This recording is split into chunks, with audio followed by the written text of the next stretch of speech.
আসসালামু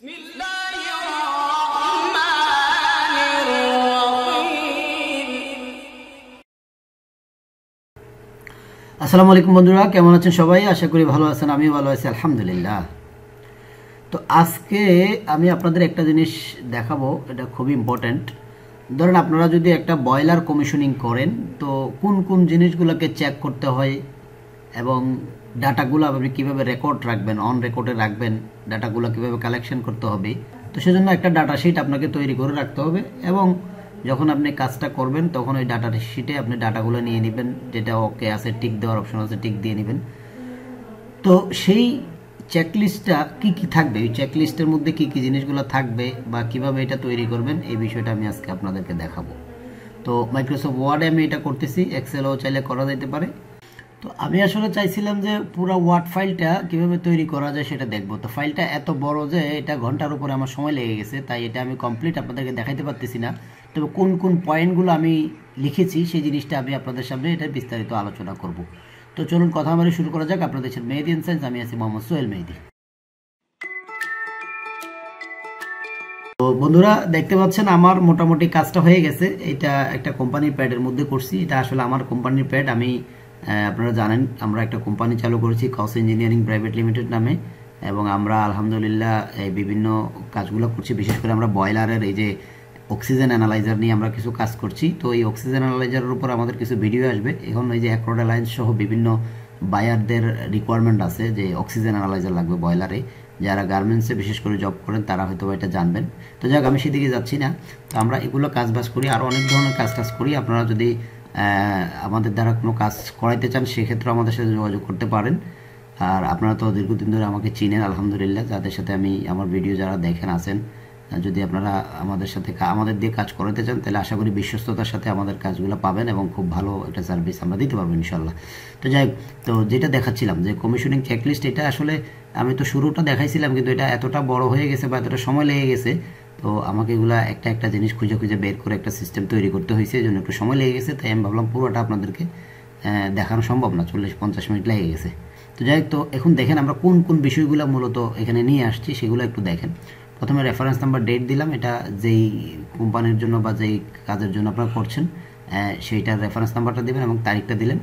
তারপরে আপনার কোম্পানি ইনফরমেশন, যে কোন কোম্পানির জন্য আপনি কাজটা করছেন। হ্যাঁ, দেন আসতেছে আপনি কোন কোন জিনিসগুলো মোটামুটি চেকলিস্টে রাখবেন। যেমন ওয়াটার সার্কিটের মধ্যে আপনি ওয়াটারের কোয়ালিটি, মানে পানির কোয়ালিটিটা কেমন সফটওয়্যার থেকে আসতেছে সেটা আপনাকে দেখতে হবে। এটা সম্পর্কে এখানে যে ডাটাগুলো অ্যাকচুয়াল কী আছে বা ডিজাইনের ডাটা কী আছে, এগুলো এক্সেপশনাল কী আছে এগুলো দেখবেন। তারপর রেজিন কোয়ালিটিটা কেমন। তারপরে এয়ার অ্যান্ড গ্যাস সার্কিটে থাকবে এয়ার প্রেশার সেটিংটা, gas pressure setting, before regulator, after regulator, তারপর low gas pressure switch setting, inlet gas proof pressure switch, এগুলো জিনিসগুলো চেক করতে হবে। ওকে, এখানে 7টা পয়েন্ট আছে, আপনারা পড়ে নিন ভিডিওটা দরকার হলে পজ করে। তারপর আছে ইলেকট্রিক্যাল সার্কিট। ইলেকট্রিক্যাল সার্কিটে আপনি কী চেক করবেন? এই যে পাওয়ার সাপ্লাই কেবলটা চেক করতে পারেন, ফেজ টু ফেজ 3 ফেজের ভোল্টেজ কত আছে, বা ফেজ টু নিউট্রাল ভোল্টেজটা কত আছে, তারপর ভোল্টেজ এবং নিউট্রালের মাঝখানে পার্থক্য কত আছে, আর্থিংটা কেমন, ভোল্টেজ এবং নিউট্রালের মাঝখানে পার্থক্য থাকলে কী সমস্যা আছে, এগুলো নিয়ে আমার ভিডিও আছে, আপনারা চাইলে আমার চ্যানেলে দেখতে পারেন। এবং আর্থ রেজিস্ট্যান্সটা কত ওহমস আছে এটা দেখবেন। এবং সমস্ত কানেকশানগুলো, এটা তো একটা কমপ্লিট বয়লার আছে, এটার কানেকশানগুলো একটু চেক করতে হবে যে কোনো লুজ কানেকশান আছে কিনা, বা টার্মিনেশনগুলো। পুরো ওয়ারিং মিলানোর তো সময় নেই, যেহেতু আপনি কমিশনিং করবেন। মূলত এই কিছু কিছু ইম্পর্টেন্ট পয়েন্টগুলো চেক করলেন, যেমন মোটর কানেকশানগুলো ঠিকঠাক আছে কিনা, আর হচ্ছে যে চেক অল কানেকশানের যে টার্মিনাল পয়েন্টগুলো আছে, বিশেষ করে কানেক্টর পয়েন্টগুলো একটু চেক করা লাগবে। তারপরে আপনার ইম্পর্টেন্ট আরও কিছু প্যারামিটার আছে, যেমন সেফটি ভালভের সেটিংগুলো করতে হবে, ফ্রন্ট সাইড ব্যাক সাইড। তারপরে ন্যাচারাল গ্যাসের যেই কনজামশনটা আছে এটা ডাটাটা নিতে হবে। তারপরে স্টিম প্রেশারের সুইচের সেটিংটা করতে হবে, মডুলেশনের সেটিংটা করতে হবে। তো এগুলো আসলে আমি ফরম্যাটটা বানাইছি, কিন্তু এই কাজটা কখন করবেন? আপনি যখন এটা চালাইতে যাবেন, কমিশনিং করতে যাবেন, স্টেপ বাই স্টেপ করবেন এবং এই ডাটাগুলো এখানে নোট করবেন। এটা হচ্ছে এই ডাটাগুলো নোট করার যে ফরম্যাটটা আমি সেটা দেখাচ্ছি। ওকে, তারপর ফিড ওয়াটার পাম্পের টেম্পারেচারটা দেখবেন, ফ্লো গ্যাস টেম্পারেচারটা দেখবেন, তারপরে কম্বাসন সেটিংটা দেখবেন যে হাই ফায়ারে কত, মিড ফায়ারে কত, লো ফায়ারে কত, এটার গ্যাস প্রেশার কেমন, তারপরে আপনার অক্সিজেন কার্বন ডাইঅক্সাইডের পার্সেন্টেজটা কেমন। এগুলো এই যে অক্সিজেন অ্যানালাইজার নিয়ে আমরা কাজ করতেছি, যেটা এখন বায়ারদের রিকোয়ারমেন্ট।